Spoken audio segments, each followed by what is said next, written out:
We'll start.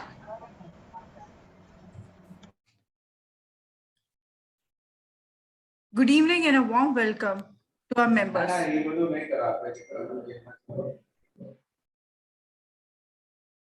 Yeah, can we start now?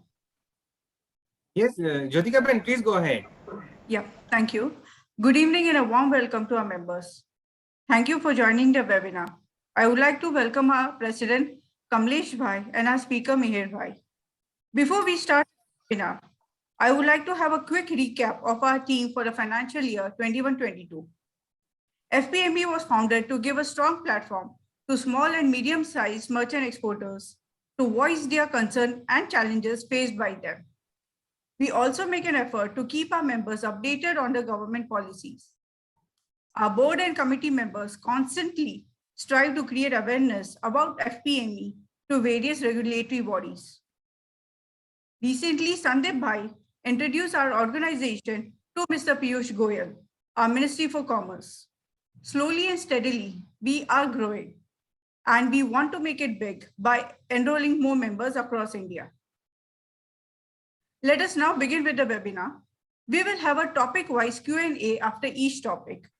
I request members to post the questions in the chat box after the topic. Our speaker needs no introduction.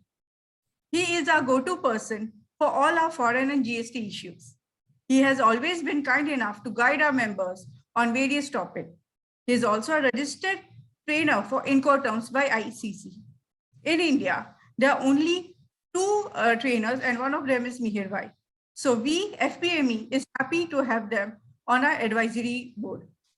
I request Mihir Bhai to take over the session. Good evening, everyone, and thank you so much. Thank you to all FPME committee members. Kamlesh Bhai, good evening, and good evening to each and every pharma member. Good to see all of you after probably a long time, but I'm sure we are all connected. Okay, iPhone. Okay, iPhone delivery नंतर करूया. आता वेबिनारला attend करूया.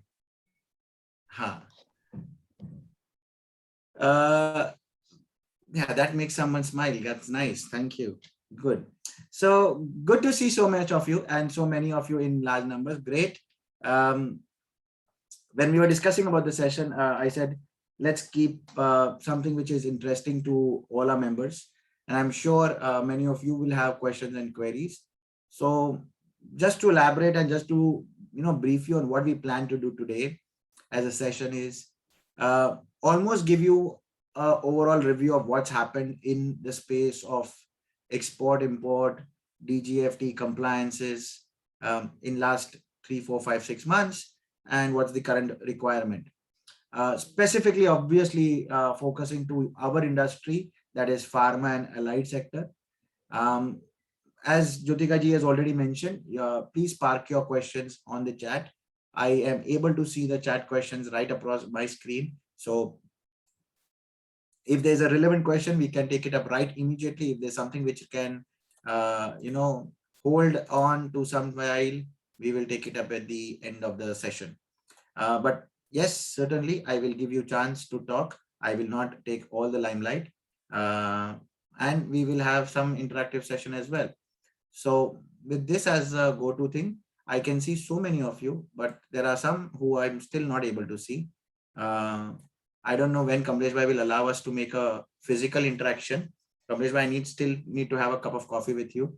So as and when he does that, at least virtually, we should at least see each other. So all those who are with your mobile phones and in a position to switch on your videos, feel free to switch on. And I'll tell you what, Kamlesh Bhai and FPME is not charging any extra for एक video में 2 जन आते हैं तो. If you are at home and if your family members join, तो free है. मेरा webinar free है. No extra charge. So even if it is your colleague, your accountant, your chartered accountant, your banker, कोई भी अगर attend कर रहा है, additionally, I have taken the liberty and Kamlesh Bhai is not going to charge you at all. Don't worry. So don't feel, and even if, and I'll tell you what, we'll give you a thank you note if your kids join in, if you are at home and there is some, we see them across the screen. So don't even feel shy about कि अरे घर पे बैठे हैं and somebody is there. We are completely fine. The more we interact, the more you join in, it will be great. So feel free to join in with your videos. Okay, I see Amit Bhai joining in. Great. Galaxy M31. Galaxy M31, I'll tell you a quick tip. Participant list में सबसे पहला नाम आपका है, आपके participant list में जाके rename करिए, क्योंकि गैलेक्सी M31 अच्छा नहीं लगेगा आपको बुलाने का. So change your name. All right, cool. I think we are all set. See, Ratnesh Bhai also connected. Ratnesh Bhai का background और office ऐसा लग रहा है he's in some studio. Ratnesh Bhai pharma धंधा ही कर रहे हो ना? चलो बढ़िया है, great, nice. But Ratesh Bhai, great to see all of you and fantastic. Let me quickly start the presentation and share the screen. All right, there you go. All of you, quickly put in yes and no if you can hear me, if you are able to hear me loud and clear, and if you are able to see the presentation screen. Yes and no. Apurva, don't cry. Yes. Okay, fantastic. कितने जन हैं? अच्छा, Jyotika ma'am, 20 people have given their attendance. सब लोग जाग रहे हैं, confirm. ये prove हो गया. हाँ, because क्या है, अगर जब ये वीडियो नहीं चालू है तो chances हैं people are not around, but at least 20 people have said yes, so they are all awake and attendance is taken. Great. चलो, let's talk about what is happening in the export. मेरा 21st आया. I know. You don't reply. Sandeep bhai, you don't reply. You don't put chat any messages. You concentrate on driving.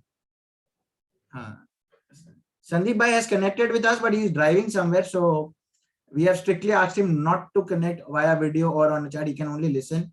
It is for Sandeep bhai today only one-way communication. All right. Let's talk about foreign trade policy or foreign trade. As the governing legislation, the governing rule book for any export-import business, the foreign trade policy is the key element. All what we are going to talk or what we are discussing, most of it, almost 60 to 70% of our content revolves around the foreign trade policy. All right. Good news for all of us. I'm sure you are aware of it, but just for people who are not aware of it, the foreign trade policy has been extended for a period until 31st of March 2022. So consequently to this extension, we have almost got an extension for 2 years. See, the original policy, which is a 1520 policy, that's why you'll see the policy written as FTP 1520. This policy was to expire on 31st of March 2020. Then we had COVID. So it was extended for 1 year until 31st of March 2021. Then it was extended till 30th of September. Now it is extended till 31st of March 2022, whereby it gives you an advantage. I would say it gives us an advantage from that perspective that, okay, everything is going back to normalcy. We are all going back to, so-called pre-COVID days across the world. The focus should be on sales, focus should be on business, and not on learning new policies. I mean, I'm sure though you are all here today, but you are interested and you are wanting to focus on your sales and develop business rather than understanding the compliances and regulations. So that's the good thing about it. Another good thing we have done in last 1 year, and it has been effectively now in place, is the entire digital medium. I'm sure all of you are aware of it. Last year in July of 2020, DGFT came up with the new revamped, updated website. This is the website which it looks like. It's not just a new color scheme or new design, but it is a lot of new features loaded with backend support. And let me tell you, it is really, really doing wonders. it has its challenges like any other system would. I'm sure many of you who have implemented in your system, even a smaller system of Tally or ERP or some software on cloud, you would have gone through a learning curve. Your team would have taken some time. This is a humongous big system. It might take some challenges, but it has been taken care of. To begin with, very important, I'm sure everyone has done it, but we are talking about EIC, though it is very basics. But even as I speak today, in fact, today at about 12:30, I got an email from a client of mine saying, sir, my IEC has got deactivated. I said, congratulations. The reason is very simple, that on this new website, which has been there for a year now, in January, we had already got a notification which said that all IEC holders, which includes importer, exporter, manufacturer, merchant exporter, exporter of whatever product, services, whatever it is, all of you have to update your IEC on the new system every year. Now, this is an every year you ritual. Okay. In fact, I might want to suggest Kamlesh by next year onwards, sir, Kamlesh by apna renewal fee hai na, IEC renewal ke saath karne ka. So if you don't renew your IEC, we will not renew your membership, you know, or it is a compulsion so that by default people renew it, update the data, something of that which we need to incorporate. April, May and June was the 3 months where you have to update. It was extended. It was, in fact, April, May and June was extended to July, then it was re-extended till August and September. Finally, in October, a clear-cut instruction were taken that if your IEC is not updated after 1st of January 2005, then from 6th of October, those IEC will be deactivated. In fact, if you go and click the link out here, which is available in the trade notice, there's a trade notice number 18. If you go and click, there are around, I think, over 1,000 1,000 IEC IDs, which are already deactivated. हमको अभी भी लगा था कि this is also a rubber bullet, डराने के लिए है, but let me tell you the honest and the correct fact is, IECs have now got deactivated. It's no more a threat. It is factually done. People's IEC have been getting deactivated. Now, I'll tell you a key element here. Many of you might have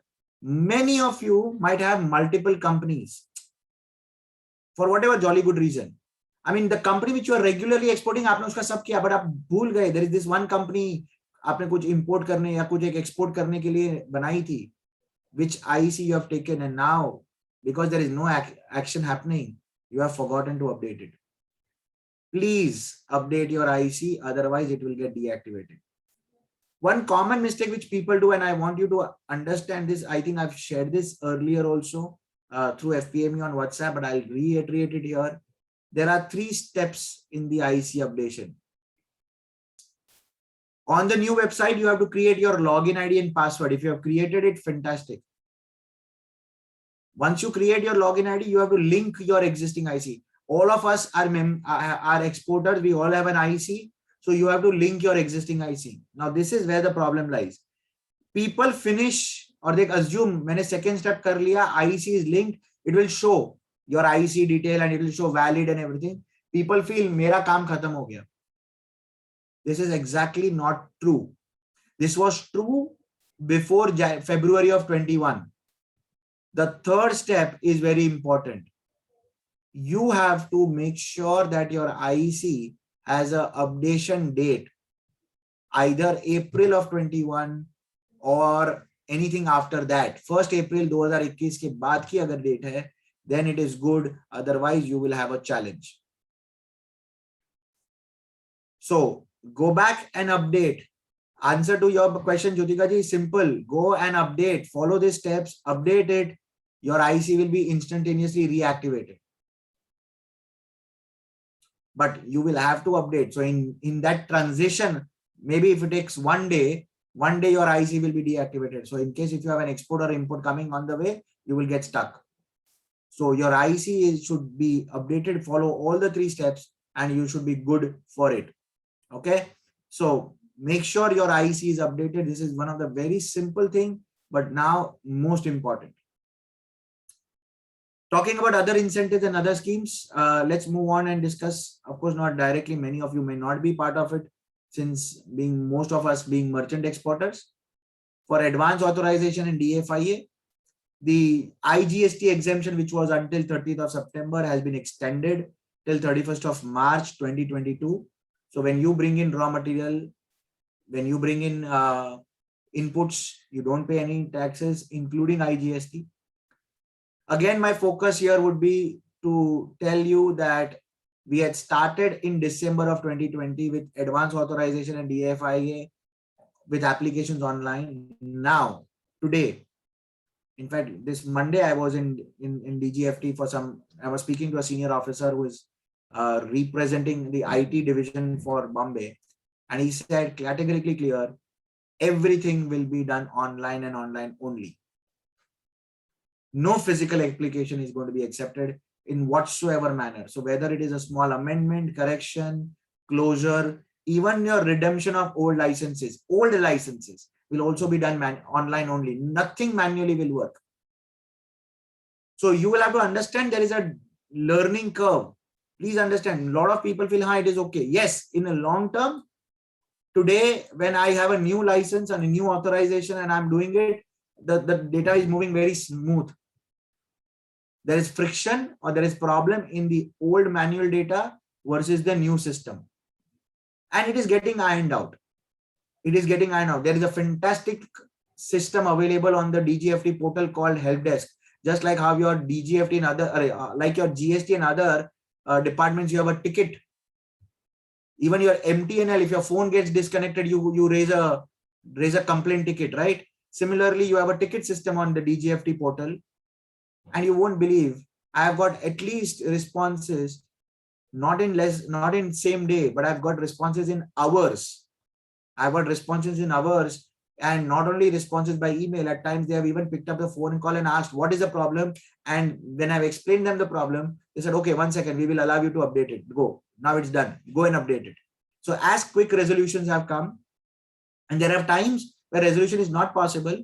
It has gone beyond 2 months, 3 months. But after 3 months, when the resolution is done, the technical team has solved it. They come back and say, sir, your resolution is solved. Please find it that you are now able to attach your bill of entry or your file or so and so and confirm back to us. What I'm trying to put forward to you guys is the system is in place. If you have a problem, be proactive. Don't every time think, arey, ye problem and now I'll have to go to the top officer and big officer and I'll have to go in personally. No, there is a method available. Raise a ticket, get the query clarification done, and then move forward. All right. So EPCG, again, if you are into, of course, if many of us are not, most of us are not, but if you are into importing of any capital goods, then EPCG is the scheme. Again, entire scheme is going online. Exemption is available for IGST also. Very recently, one extension has come for both advance authorization and EPCG, in case if you have export obligation to be completed between August of 2020 to July of 21. If this is the period, then in that period, the good news is your export obligation time has been extended till 31st of December with a small percentage of value to be added more, 5% more exports you have to do. Many of you as an exporter are a status holder certificate, meaning 1 star, 2 star, 3 star, 4 star, 5 star. Now that is available, that recognition is available to both merchant as well as manufacturer. Now, if you are a status holder and if your certificate is expiring or was expiring, please note your certificate is valid till 31st of March 2022, at least. So don't worry. If your 5 years is beyond 22, it will be valid till that. But if you let's say you had a certificate which was expiring on 1st November 21, don't worry. Your certificate is valid until 31st of March 22. So you are governed by the rules and regulations, and you can still get benefit of status holder certificate till 31st of March 22. I'm sure many of you are interested. Meghal bhai, abaki hase tamaru lai lo. MEIS. MEIS, right? Many of you are and wanting to apply for your MEIS. So in case if you are having any pending MEIS, first and foremost, let me clarify upfront. As I speak MEIS or as I speak about MEIS, please note, MEIS is, as on date, a scheme of the past. MEIS has got closed, or the MEIS scheme has been terminated from 1st January 2021. So what I'm discussing is the scheme of the past because the application window was closed for a while. So if you have any shipments which you have done in the past, which you have yet to apply, the window is open. There were late cuts, meaning we had an original MEIS calculation that you have to apply within 1 year, and then if you don't apply, then you get 2%, 5% cut, and there's a late time. Now they have said last date, which was 2 years and 3 years, everything has been shut down. The last date for every MEIS is 31st of December 2021. 31st of December 2021 is the last date. In short, you have to understand one thing. MEIS is this is the final moment available to you if you want to claim MEIS. Iske baad kuch bhi nahi. No late cut. They are not giving 18-19. If it is previous 18-19, very old, again, then you have 10%. Otherwise, 19-20, no late cut. You are getting full benefit. SEIS, I don't need to discuss, but MEIS, no late cut. So even if it is your old shipping bills, please apply, get it sorted. Now, let me clarify one thing based on the circular and the notification. There are 3 periods. Now, if you look at it, I'm assuming 18-19, most of you have already claimed, no pendency. But if 18-19 kuch baki hai, to claim kar lo. 19-20, you can completely claim, there is no problem. Now, 2021, that is last year, up to 31st of December.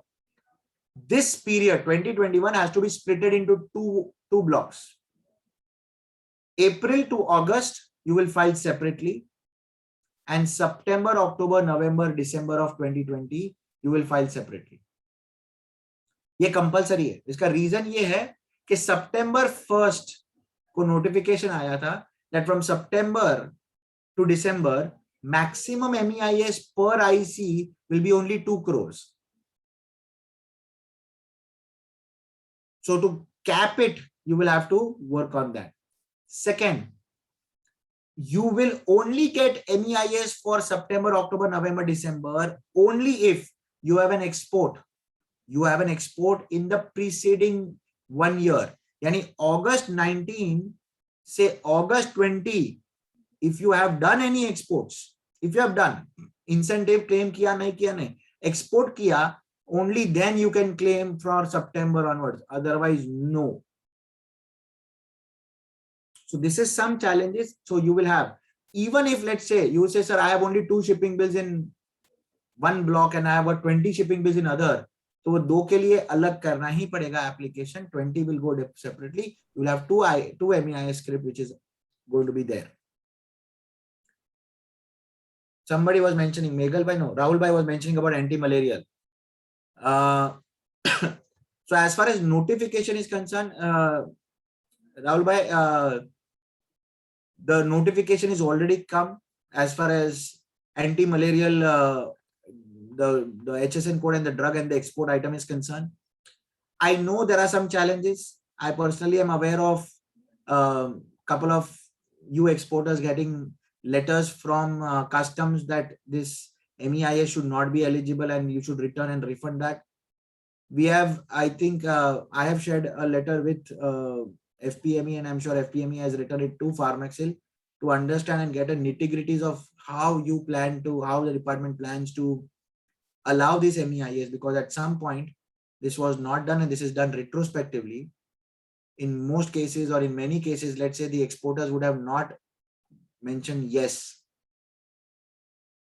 Rahul bhai, I agree, Pharmaxil is not accepting. I think that is a question which I'm sure Kamlesh bhai and the others will take it up separately, individually, and we may have to discuss with Pharmaxil on this specific issue. At this point, in case if you have shipments which are under anti-malarial, kindly make a note of it. Maybe if it's not coming in the system, draw up a list.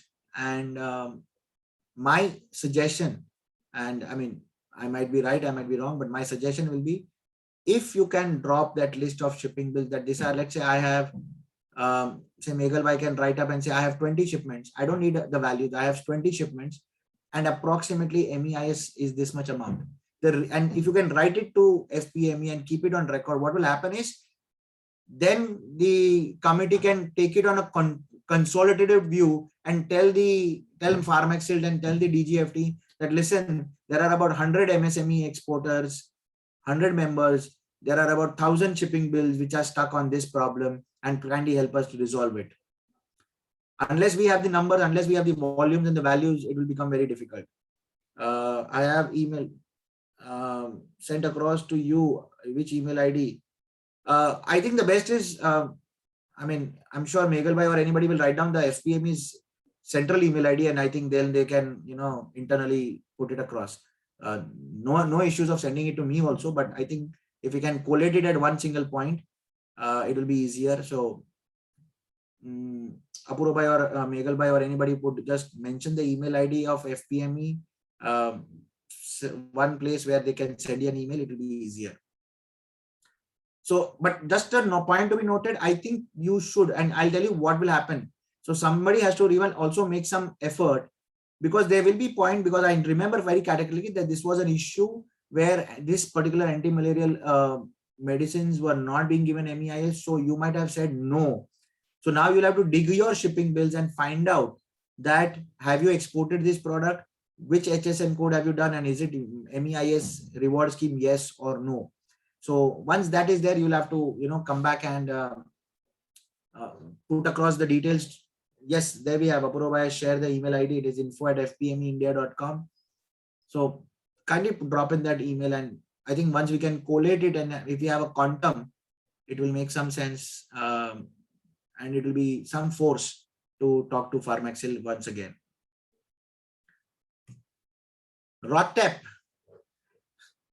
I'm sure I had a lovely evening on 17th of August.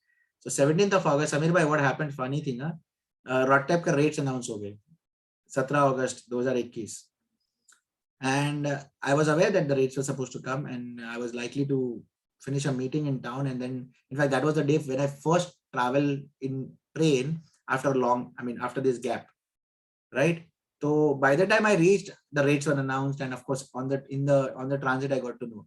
I'm aware of a couple of clients calling me up, just like pharma, engineering bhi, and they were like, "Sir, rates aa gaye hain, but pharma ka nahi aaya hai. To kya rate आधे आए हैं कि आधा आना बाकी है?"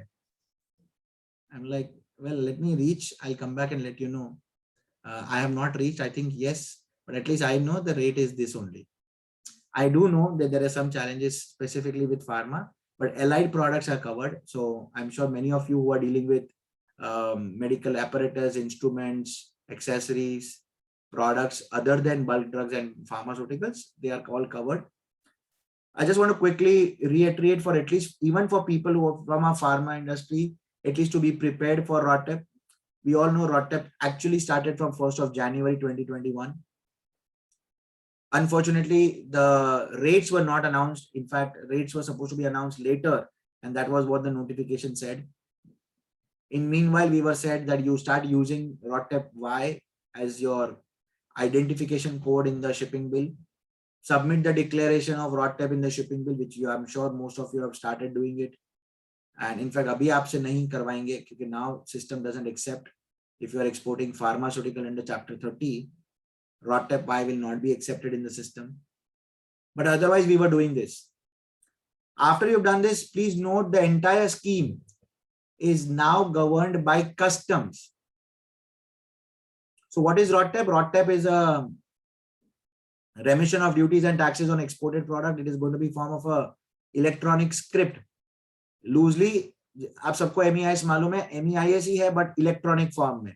पहले MEIS यानी paper voucher आते थे. You were selling, buying. Now this is going to be just a numerical digital wallet. It's going to be a number. It's going to be a script, e-script as they call it as. Everything will be controlled by the customs because custom is the one place where you're going to use it. So it's easier कि custom ही use करें और custom ही issue करें. For all of you, again, just like how you are prepared for your IC, be prepared that you have to get an IceGate login ID. For IceGate login ID, you require your IC copy, an authority letter in whosever name you are creating a login ID. So if you are a proprietor, partner, or a director of the company, authority letter. Now, just for a clarification by practice, what we have understood, if you are a partner, so the other partner is giving you, all other partners should sign that letter. It is compulsory. If you are a director, all directors have to sign. That's why we prefer a board resolution in case of private limited or a limited company.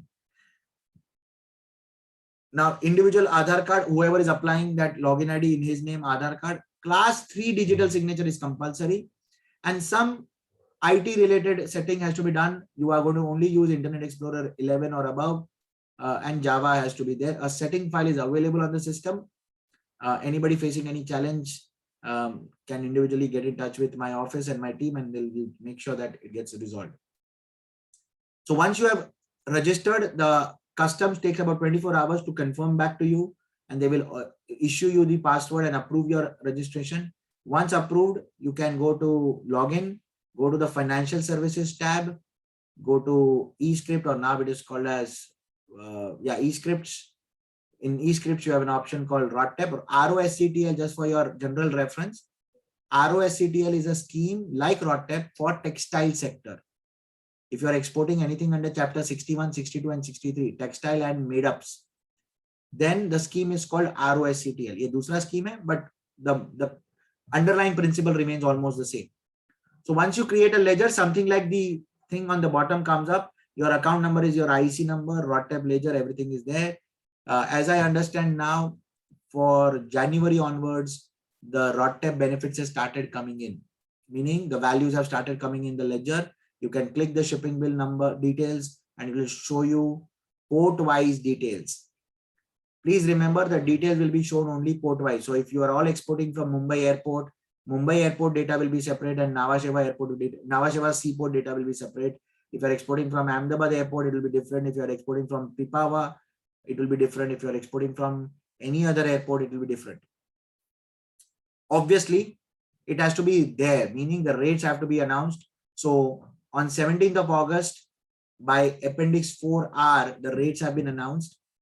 The rates have been divided into 3 categories. So you can log on to the DGFT website and you can see the entire rate file. The rates have been divided into 3 categories. Just this is a more academically, but just for you to quick understand.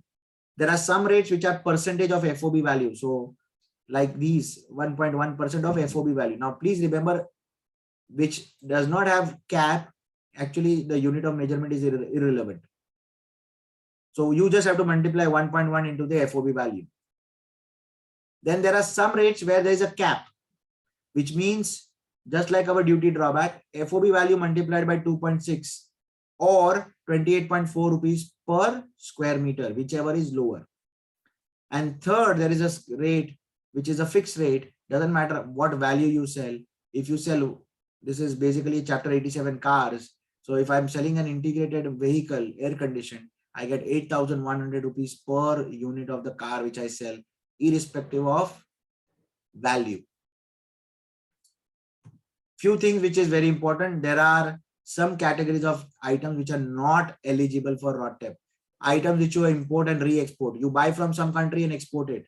Buy from SEZ, export it. Items which are restricted or prohibited. Now, this is very important. You remember, especially for our allied industry, there are so many items which were restricted and prohibited for last 1 year. Masks se leke, syringes se leke, testing equipments and diagnostic kits, bahut kuch prohibited, restricted, turn karte gaya. So, but if that is the product, if it is restricted or prohibited for export, ROTTEP nahi milega. So even if it is prohibited, obviously nobody can export, right? But if prohibited becomes restricted and you apply for quota, please remember, ROTTEP will not be given to you. Restricted items RODTEP not eligible. So though you are exporting, you will not get it. Prohibited, so obviously you can't export. 3 items which are still problem: exports under advanced license, exports of EOU, and export from SEZ. These 3 are also not eligible. They are working on it. They might allow, but this is the challenge. There are 14 chapters. Chapter 1 to 24 to 30, 31, 47, 72 to 77. These 14 chapters do not get covered in RODTEP. Well, reasons are many. However, right or wrong, this is what it is. So it's not only chapter 30, it's not only pharma, it's not only chemicals. There are so many. This is steel and steel products. Imagine the amount of exports happening there. All your chemical, organic, inorganic chemical companies. Obviously pharma. Entire 14 chapters, all of these 14 chapters are not covered. There are total 8,555 items which are covered. All of these 14 chapters are not covered for RODTEP as we speak today. Tomorrow, whether they will get covered or not, well, I'm assuming the efforts of FPME, Pharmaxil, other associations, everybody is there. But it's still very, very important that it is, we work it out. The RODTEP, as I said, the data has already started coming in, and you can generate script. There is still some challenge, I believe, in terms of utilizing, because scripts generate to ho jayegi, but in the bill of entry, it is not yet able to utilize. My request to all of you will be, wait for a while. If you have got shipping bills where you are getting RODTEP, just hold on for some time and you should be good and getting a clear clarity of everything in terms of utilization once the scheme is completely rolled out. The scheme is rolled out in notification. We need to get it rolled out in the software. As far as export policy is concerned, just a quick update on that. All your diagnostic kits which were restricted, most of them have now been got into free category. So you no more need any quota. So whether your VTM reagent kits, whether silicon columns, whether probes, even for COVID, all of that have been, even the rapid antigen kits which were restricted, now they are freely exportable. So if you get any orders, don't worry, you can export it without any restriction. The melt blown fabric, the mask fabric which is used, that was prohibited, that is also now restricted, that is also now free. You can export without any problem. Syringes, there is a restriction on it. There was one notification which restricted all syringes, and now there is a clarification. Only syringes of these 3 types, 0.5 ml and 1 ml AD syringes, 0.5, 1, 2, 3 disposable syringes, and 1, 2 ml and 3 ml RUP syringes. Only these syringes are restricted. Rest all other syringes of any type are freely exportable. So whenever you're talking about syringes, be very specific which ones are restricted. And if they are restricted, there is an entire detailed procedure about how you can apply for the quota. All right. So understand the difference here. All syringes are not restricted. I'm sure all of you are regularly applying for certificate of origin. Megal, 3-ply masks are already allowed long ago. 3-ply and N95 masks, they are free. They have, in fact, only restriction was on the melt blown fabric last. That has been now removed. So certificate of origin, especially if you are taking preferential certificate of origin, in that case, or if you are taking a normal certificate of origin, both the certificate of origin now has been migrated to the online platform of DGFT called coo.dgft.gov.in. There was a lot of deferment of non-preferential. When I say non-preferential, normal COO, जो आप chamber या association से लेते हो, right? That certificate of origin now will compulsory be issued online from the common platform only. So again, this also requires some login and registration, and then you'll have to apply online. At a click of a button, you will be able to do it. But again, understanding the process is important. We have some challenges in this platform as well. If you have imported content, you will have to provide the detail of raw material import details, raw material import details in the system. to the software so that they can be issued. But you will have to migrate, and now effective of 1st of November, that is from next Monday, any form of certificate of origin, whether preferential or non-preferential, will be issued by this platform only. Customs have completely migrated on the IceGate website. We've all been accessing that, whether it is for RODTEP or your IGST refund. I'm sure you are all working on that. For that login, we've already discussed, it's the same RODTEP login. Key people have got facing challenges is with the AD code. Authorized dealer code and your bank account for drawback. Now, either you are changing your bank account, or because your bank account has changed because of your amalgamation of the banks, because the AD code, IFSC code has changed. Then in that case, friends, there is a notification and a process. You'll have to do it completely online. I'm sharing with you a notification of JNCH, that is the Jawaharlal Nehru Custom House, which is a Nhava Sheva seaport. Exactly similar notification is available for Air Sahar Mumbai. The format remains the same, only the email ID where the email has to be going is different. I will share it with FPME, both the circulars. It can internally be shared with everyone. You will require this annexure A from the bank or the banker's letterhead. Upload all of these details in the IceGate system, and then from IceGate, after you log in, update your AD code. Customs will verify the AD code and the documents. It generally takes anything from 24 to 48 hours. And after that, your AD code will be updated. My request to all of you is please get this thing checked and verified and updated, because there are times where you are on the last immediate, export, urgent export, that you are not able to do it because your AD code is not appropriately registered. Another common problem we have noticed, and I'm not too sure, but you might have it.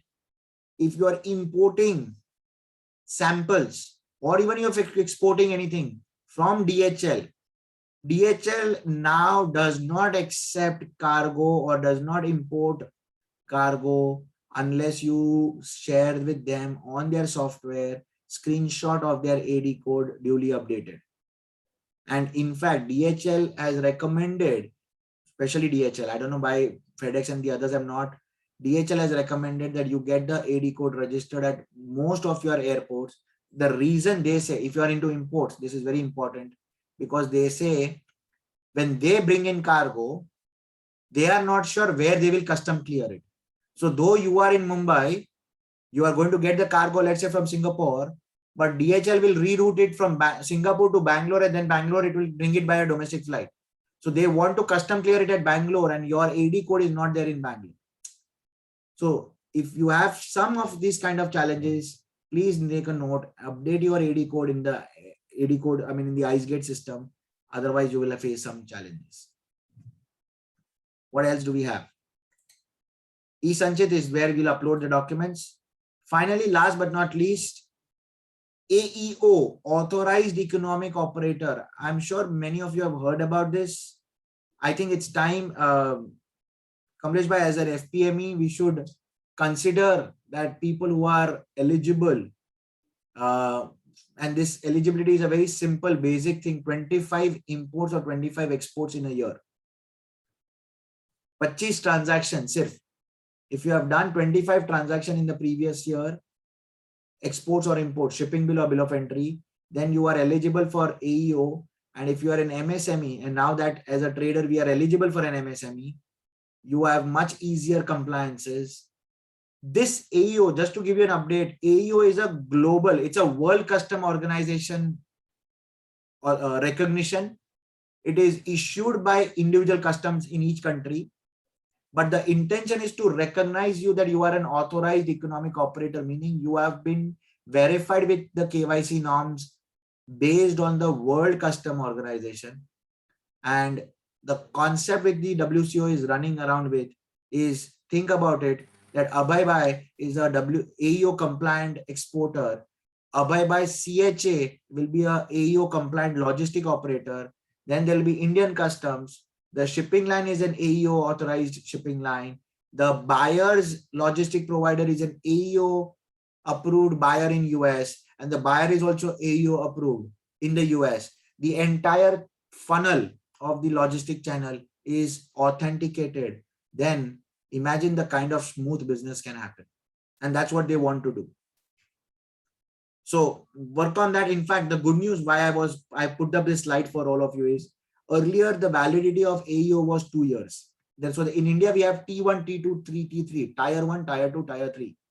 So T1, which is the very basics to begin with. Earlier we had to every 2 years, every 3 years, not 2 years, every 3 years we had to renew it.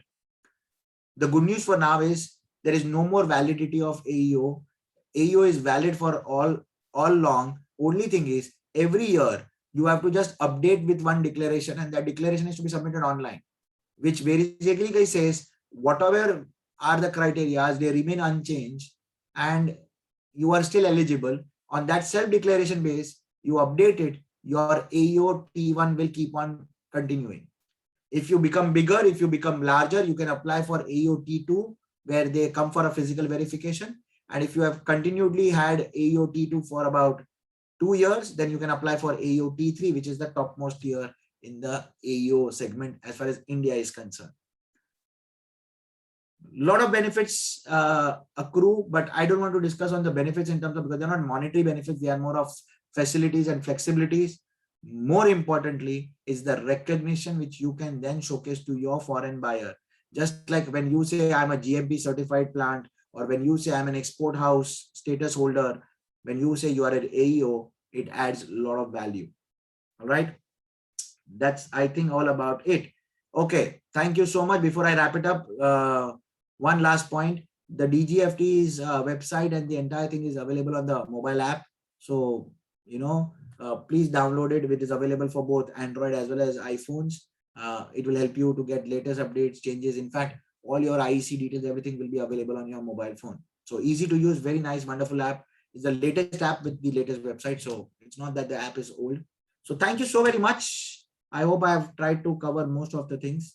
As always, the link is there for your presentation and it will be available with FPME. So if you wish to download, refer those slides for your reference, feel free to do. Jyotika ji, I am open to questions. Yes, thank you, Mihir bhai. Members, I would like you to post questions in the chat box, please. Rahul bhai, in near future, can we have seminar on air sea freights? What the future looks like? Fair enough. Kamlesh bhai and the team, Meghal bhai, everybody has to take a call on that. But I certainly agree. Something can be done and, guided our members on, I think I can stop sharing. Yeah. Air sea freight looks like, I only hope, Rahul bhai, we still had Mr. Bejan Daruwala alive. He would have done some Ganesha and we would have got some answers. But yeah, certainly, I think there are a lot of learned experts in the logistic world who can throw some lights on it. Certainly, I think certainly a valid point, which Apurva bhai and the team can take it further. Any questions, any queries for people, anything which I have not taken and anything which I missed, or you have some burning questions and desires? Jyotika ji, we can even unmute them, I believe. So feel free to unmute and ask question orally also. Hi, Mihir bhai. Yes, sir. Ashutosh here. Right. Yes, sir. There was a recent amendment in GST refund rule number 89, sub-rule 4, subsection C, wherein they have added a clause that and they have changed the definition of turnover of zero-rated supply, which will be restricted to only 1.5 times of your domestic supply. Correct, right. So this might create problem for many exporters who are trying to get refund through LUT route or refund of ITC, and how to circumvent it. And people who are into 100% exports, how will they prove what are the rates going on in domestic market? It's very subjective, officer can take any rate by his whims and fancies. Such rates are not defined, one supplier may sell at an X rate, one supplier may sell at a Y rate, or a product may not be available in domestic market at all. I understand. No, I understand this. This was a question And this is a challenge. Now, let me clarify this on a couple of points. This has been the issue as a merchant exporter. I'm sure many of you would have faced this earlier also in drawback, that if you have a very high a very high profit margin, your drawback was capped at 150%. So same ground they have taken here also. I understand it's not a fair ground, whatever it is, but this is the rule. If you read the fine print, it says of the same or similar product. It also says if it is not by you, then it is general. Now the question sometimes asks, if even Ashutosh is exporting a product X and he's doing domestic business and it is product Y, how can you compare X and Y? Right? So they generally don't. As far as you as an exporter, and if you're 100% exporter, good news for you. There's a circular which is clarified. And what is the clarification? The dispute used to happen is this, that if you take turnover, because turnover of zero rated supply is your numerator in the formula, and then your total export is your denominator. What was happening is, let's say if you have exported goods worth 200 and your export is 200, so 200 divided by 200, because you are only exporter, you were getting full refund. Now, instead of 200, I will say I will go only take 1.5 times. 1.5 times becomes 150. So the formula which the department was approving, 150 divided by 200. So you were getting less refund. There is a circular which has been clarifying that in case, since you are taking turnover of export as 150, when you calculate the total turnover, for calculation of total turnover, you will take 150 as the part of export and only at the domestic. Now, in your case, Ashutosh, there is no domestic. So 200 divided by 200 or 150 divided by 150, your answer will remain the same. Okay, so if you're 100% exporter, there is no impact to you at all. Okay, can you share that? I'll share that circular notification. Yes. What is the number? Yes. And I believe it is 135 to my memory, but I can certainly confirm to you and share it with SPME team. I don't have your number directly, but it will reach to you. Don't worry. But if I give me one quick second, I can even, if I know correctly, it is circular 135. Because in the rule, the definition of adjusted total turnover is different. It doesn't take into consideration 150. No, it takes adjusted turnover is including exports. Yeah, adjusted total turnover is including exports. Correct. But the export is actual export. It's not a one. It's not 1.5 times of domestic value. You know, it's not that. No. Yeah. So that was what was happening. That every jurisdictional officer was taking it in a different manner. So this was been clarified.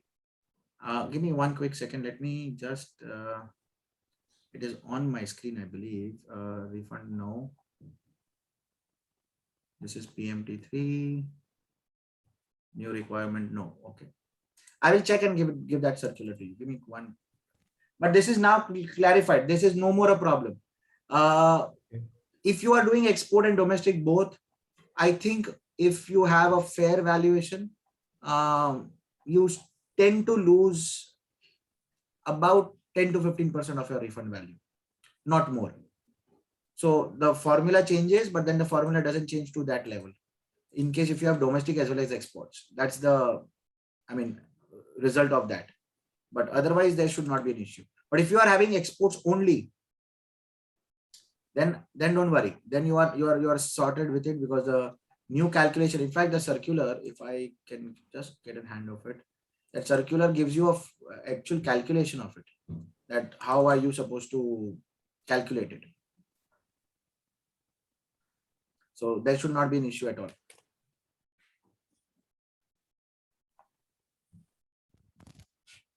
Yes.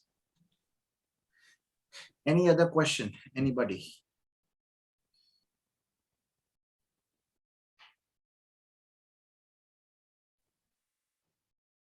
Rahul Bhai has a question. Rahul Bhai, you'll have to unmute first. Yeah. Can I ask a question which may not be based on the presentation you gave?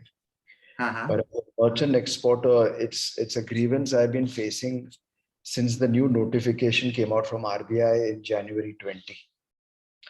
So if I could ask in this forum, I'll ask, or I Yeah, could go ahead. Go ahead. I mean, if I'm able to answer, great. Otherwise, at least somebody will take a note of it. Please go ahead. I mean, So under the merchant trade transaction, where you buy goods from outside India, could be China, could be any other country, and from there you are exporting the products, pharmaceutical products, to another country, right? So the RBI merchant trade policy says that the import and export leg needs to be completed in a 9-month period from the yes. day it is exported and the inwards come in. Total time period is 9 months. Correct. Now, what happens is that geography also has its own limitations, and you are exporting to landlocked countries where shipments are taking close to 100 days by sea for actually the goods to reach the countries. And then to receive those payments, there is always a breach when it comes to merchant trade, right? So it doesn't get completed in 9 months. So the minute it doesn't get completed in 9 months, and if your payment is coming after the 9th month, your AD, which could be an ICICR or an Axis, will block your inwards in a Nostro account and put up the case to RBI for approval. Yes. And we have faced and experienced multiple times that RBI takes close to 25 working days to approve the case for the AD to give me credit in my account. Correct. Right? Now, if the amounts are small, I will ignore it. But when the amounts are large, that can really affect a cash flow of a company. So that has been my concern, which I have tried to take it up with RBI with this, but there has just not been any flexibility. I've shown past experiences where the buyer, though delayed, has paid, and there is a history and there is a lot of documentation, but there is just no relief from RBI. So with us, for example, an amount of 200,000 euros will get blocked with the AD for more than 45 days, subject to RBI. Now, by 2 points here. First and foremost, you'll have to understand and appreciate that merchanting trade will be a good business for you, but it is not a business which typically government would be very happy to let everyone, flourish. Though you may say I'm bringing foreign exchange, I'm bringing the gap of whatever value addition I'm bringing, but there is a very conscious thought on it. In fact, if you read the fine print, and most of us were, fighting it out during pandemic, that where you were not allowed, masks were prohibited. You said, I will import from China and do it. That is also not allowed because it says only products which are not prohibited or not, restricted from export and import from India. So, and we have had a discussion with RBI, and with it, the logic here goes is that today if there's a restriction, let's assume if they allow MTT, so you create a business outside. Now, when the restriction goes away, that business doesn't come back to India at all. वो वहाँ पे ही रहता है, because you are now set. So when I have put a restriction that you cannot do MTT, when the restriction will go, that business will come in India. Now that's the logic, whether we agree, disagree, but that's what it comes to. Coming to the point, in fact, you will be surprised that it is far more better situation. I'm sure you would have envisaged yourself. Earlier, it was FIFO, in the sense is first bring in money from your export leg. And let's say if you bring in advance, then you can pay advance. If you bring in, if you bring 30 days, then only you can give 30 days credit. Otherwise, nahi chalta. Now, at least they have been flexible that you give your export leg buyer a 30 days or 60 days credit, you pay advance, no problem, but sort out the close the business by 9 months. Now, look at it from our perspective. If you go back and look, Indian exports also have to be completed in 9 months. So there's no disparity. No, so I'll just interrupt you. Indian exports, even if the payments do not come in a year's time, the AD doesn't block your funds. If the goods have origin from India and they were made in India and exported, the same rule doesn't apply. This is only for goods manufactured outside. No. So what happens is, I'll tell you. The law is that if you don't complete your exports, I mean, if you don't get realized in 9 months, as an exporter, Rahul Bhai has to apply for an extension. Now, the point is that the banks are liberal enough okay, if Rahul Bhai has not applied in time, but he applies after 1 month or he applies later on also, they will give you an extension. Because it is export. I agree, because I want to promote exports. In merchanting trade, they want to really be very scopically checking that is this. And I mean, I don't know why, but my personally is, I don't know how a transaction, how come it become 9 months? Does it really go beyond 9 months? I mean, how is the time cycle? So I'm supplying it to a government body. Okay. Okay. It takes on, let's say pre-COVID, it used to take 70 days to reach. During COVID, it took 100 days, 105 days. We know how everything has transpired. And the government also delays the payment. The foreign government also delays the payment, right? Now that's not in my hand. So the RBI says that you have to ensure that they pay on time. You can't ensure a buyer pays you on time. You can only request a buyer to pay you on time. Agreed. But that's exactly where the RBI wants to have some checks and balances. Now, Rahul Bhai, you might be correct in your transaction, but consider this with 9 months period. Consider with that, okay, phenomena of this freight and transit being, currently in a dicey situation, but they also want some, prudence to follow. I mean, they want Mr. Rahul Kapadia to make sure that the buyer pays you in 9 months or in 90 days or 100 days. That kind of strictness you also have to somewhere inculcate, because if they start giving you liberal, they know that then you will take liberal, and then there is no end to it. You will say 9 months is not good enough. Meghal Bhai will say, so you will say 12 months karo. Meghal Bhai will say 12 months is not good enough for me. You do 15 months. No. So I understand your logic. I'm just saying that in the civilized world, in other countries, they do not have these rules. That's what I'm trying to say. So the difference is, no, I understand. The difference is the perspective. I'm okay to do and promote trading as a business versus as in India, we want more and more of manufacturing. MTT is purely a facility. In fact, I don't know if you have really examined that, since you know this matter. MTT features nowhere but in RBI directions, and that too in directions of import. It doesn't even feature in export directions. I mean, if you ask anybody about MTT, merchanting trade transaction, you will have to really struggle first to find out where it is mentioned. No, I agree. So my argument was also that, and as most pharma exporters on this panel would also agree, then when you look at injectable as a category, you can't really compete with China. For most Me Too generic injectables, is just not possible to compete, and when you're quoting for government tenders. So I would only go to a China because India can't compete with it. And it has not been able to compete since decades together with the kind of pricing they offer. Right. So that is the reason it becomes a merchant trade transaction. So then, Rahul, I would suggest orals, and our I would suggest, no, just taking a cue from it. I could suggest another way. If you have a specific product category and you feel that this is an issue where we probably, if you could write some things, maybe we can take it up with FPME and take a presentation to RBI saying that 2 things: specific product, specific market, allow us. And if you want, we will do a prior permission. So Rahul Bhai will go beforehand कि भाई मेरा ये transaction 9 months में नहीं होगा, ये 12 महीने में होगा, मेरे को पहले से आप approval दे दो. So that 1 week which they take afterward, you do that beforehand. So when your funds comes, you are not questioned only. You have 12 months period if comfortably. So you want me to send that across to you all? Yes. So if you can send that, maybe we can, I don't know if RBI will agree to it, but at least we can approach, rather than asking for a blanket approval, we say, give me a specific. This is the, and we don't go for specific product. We ask for specific, range of product range, and say, instead of 9 months, give us 12 months. This is the standard practice. And what we are also saying is, don't give me upfront. Whoever wants it, they will come, but give us an option to come from prior, so that when my funds come, you don't hold me. So I will do all my groundwork, paperwork well in advance. I will send it to RBI. RBI should approve it.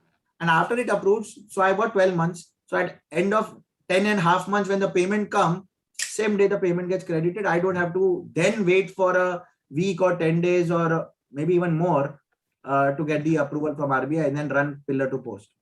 That's something we can insist. Should be a problem. Should not be a problem. I will send across the representation. I think Rohit Jain also has a similar thing. It says product category vaccines, antibiotic injections as well. Okay.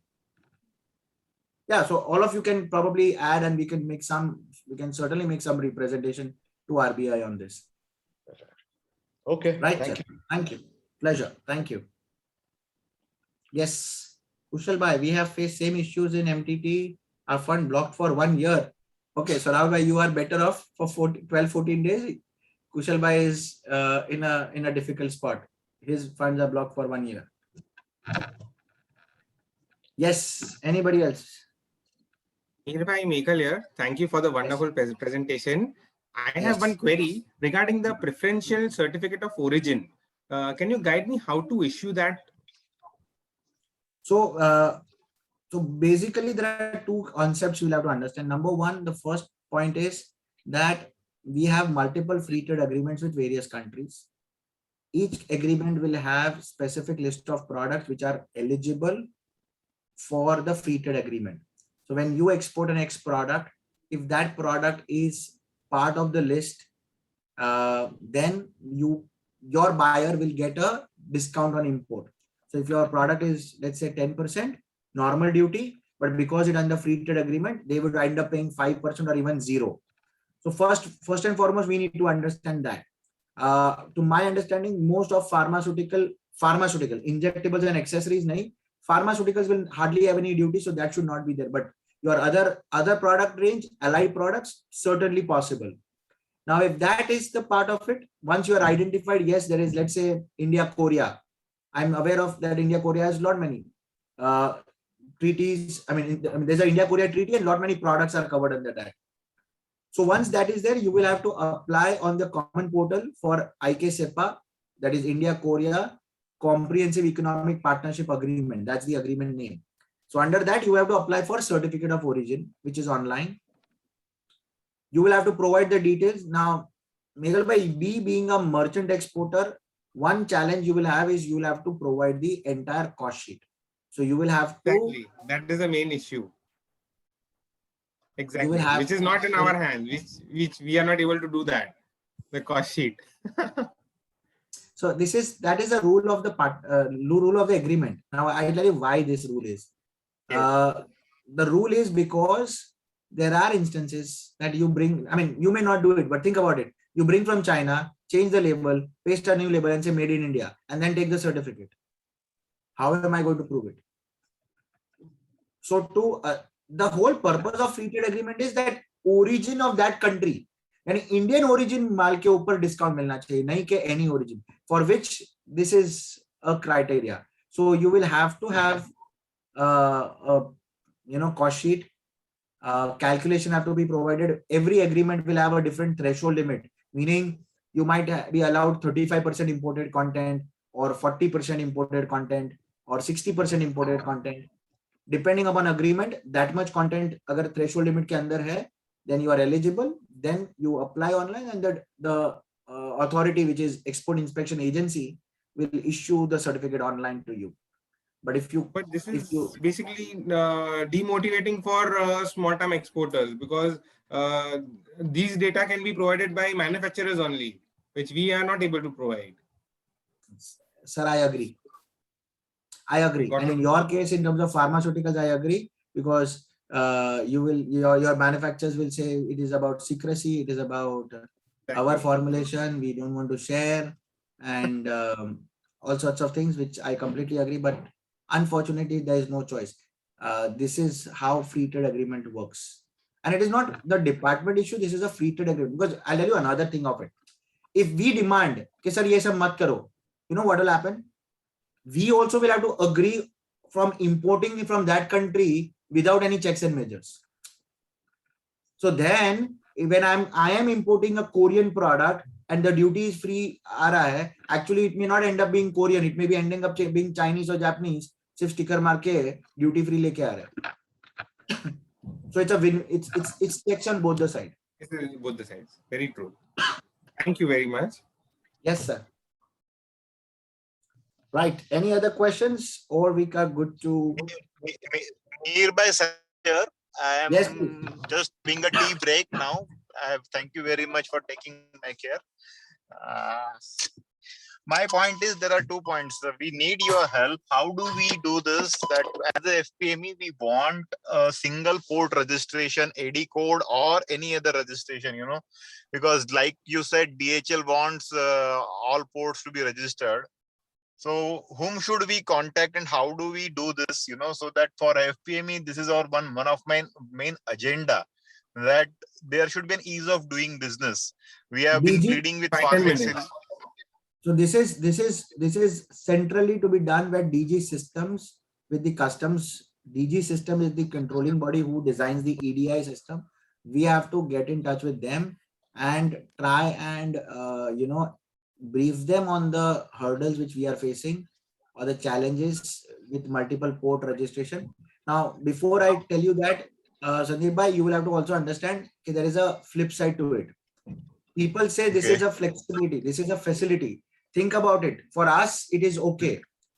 Think about a corporate house who has 10 factories in Pan India, and every factory is a sort of a business house itself. They say we want different AD codes because then only I can control. My Maharashtra business should not have anything to do with my Tamil Nadu guy. He should not have any control. Tamil Nadu guy should not have any control in Gujarat. We need to make this optional at least, because what happens as a merchant exporter, Meher, what happens, we have some urgent orders, right? Now, in between, there were logistic challenges also there in COVID times. There were many ports where, we were unable to transport from Chandigarh to Mumbai. It would take 7 days. Now, when the Delhi's nearest port, we don't have a Delhi registration. We need to take the goods to Mumbai and then we need to, ship Agreed. the goods. Agreed. No, so So I think that- what we need to do, Sandeep bhai, is two things. What we can insist upon is a more simplified version of registering at each ports. So my point is very simple. You give a format of whatever bank, letter, undertaking you want, keep that single format and allow me as many as ports I want. So if Sandeep bhai wants one single bank account and AD code for 10 of his ports, he will select 10 ports. Mehal wants only 2 ports and for another 20 ports he wants some other, he will select accordingly. We can make this representation. It has to be taken up with EDI at DG systems, at customs, Department of Revenue. And it is only once EDI enables it in the system, we will be able to move ahead on it. So sincere request if you can give us that. So next week we are supposed, because this was taken up in the Farmexil COA meeting also by Kamlesh bhai and Farmexil people, they wanted to discuss this. So Kamlesh bhai can take up this with Farmexil as well as the other DG, whatever DG systems and EDI systems you recommend. So he will do this. So We can share write it whenever up. it's possible. Sure, I will send you the write-up. Yeah. And second, you had another point as well. I don't have any other point right now. That's what one point was there. The export restrictions on Remdesivir is the another issue where we are following up. So that is also one for members who are online. Restricted from exports. There are Remdesivir and Amphotericin B which are restricted. We are following up with Farmexil as well as the DGFT. We are meeting additional DGFT in Mumbai this week, next week. Rather, so or post Diwali, we have given them the representation, but we'll meeting them personally and ask them to free up the restrictions for Remdesivir as well as Amphotericin B. So this is what I wanted to give an update to our members. Rest all, yes. So if everything is fine, I'll be signing off now. Thank you very much, Meher bhai, for giving the time also. Pleasure, always a pleasure. Yes. Right. Jyotika Ben, anybody else? Any questions? Members, anyone having questions? Yeah, Meher bhai, one. Amit bhai, we are not able, the audio, you'll have to adjust your microphone.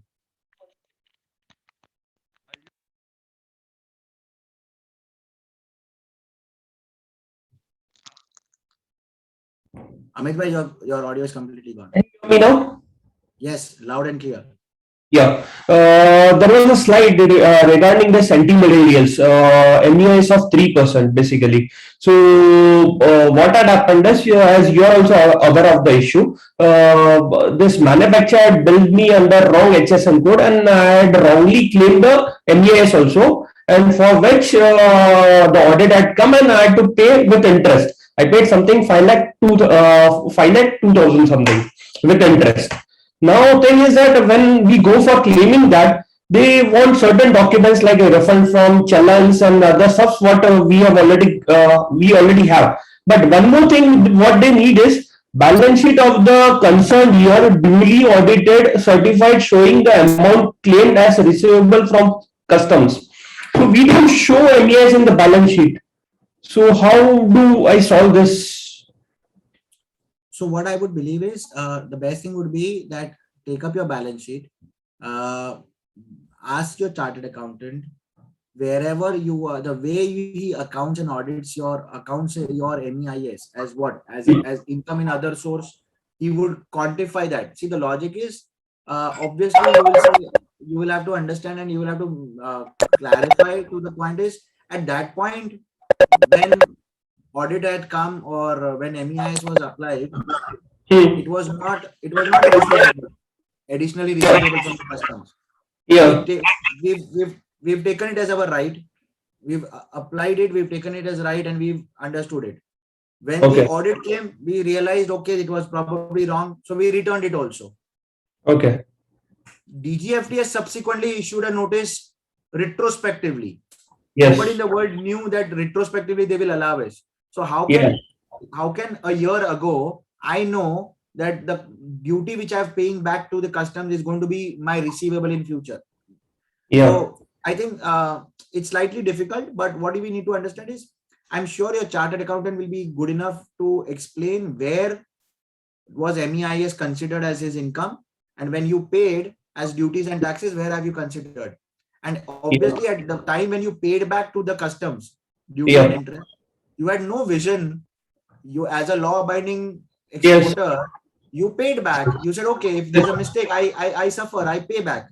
And I've done that. I've done that. And I've accounted it as a chartered accountant, he's accounted in so-and-so head. Simple. So I don't think so. You see, when will you keep it as receivable? If today I have to take something from Amit Bhai and I have agreed and I understand this is my liability or this is my income from Amit Bhai, I will book it as receivable. Na? Yes. But when I have not considered it as receivable, when I have considered it as my tax liability, then how do I consider? And that I have done it before the notification. If I've done it after notification, I can understand. Understand. And maybe what you'll also maybe your chartered accountant might have to do is, since the notification has come and after that if you have filed your return, in that have you created a receivable? That's what probably would happen, because now that notification is there, it's a very good stand for your CA to say, okay, this which was actually paid is actually my receivable. The interest and the duty the interest and the MEIS which I've paid. It has come this year. It has come this year, the notification. It's come this year. So this year financials are not yet submitted. Yeah. The returns are yet to be submitted. Yes. So certainly it is a good explanation to do that. So I think a chartered accountant. Do you have any good consultants at customs level so that if they can help for. This is a very tricky. I don't think so. Any CHA or any consultant would be able to do, because this itself, it's a catch-22. It is gone between the DGFT and the customs, ideally, because first it was not allowed. The customs started asking for it, and now DGFT has retrospectively allowed it. So again, customs have become wrong. So there's a question: who is right, who is wrong? Ideally, the best thing is. Let it be handled the way it is coming. You can look it because you know the better than anybody else. Because the person had gone thrice, now finally got this that we need to submit this all documents. Only one this was pending. I guess I'll take certificate from CA and will submit. Let's say if it goes through, it fails. Let's see. Yeah. I think because even they are not very sure of how things are going to happen, because nobody was expecting or nobody would have thought it will come retrospectively right from 2017. Yes. So that's, I think you submit your CA certificate, which proves your Yes. bona fide, and let them come back to and tell you this is what we want. Okay. Done. Okay. Thank you. Thank you. Thank you. Thank you. All right. Bye. Thank you. Thank you, Mihir Bhai, for the wonderful session. And I would also like to thank our board for giving us a platform for this session. And anyone else, if they have got more questions, you can also write it. We have an advisory email ID. We will post it on the group. You can mail your questions and we'll have Mihir Bhai reply to it. Sure, certainly. So we'll wrap up the webinar for today. Yes, it was a very good webinar. Bye. Thank you, sir. Thank you, sir. Thank you, Mir bhai. Thank you, everyone. Thank Thank you. you. Thank you. Bye bye. Wish you all a very happy Diwali in advance. I hope you have a great festive season, and all the very best. Stay healthy. Bye bye. Thank you. Bye-bye. Thank you.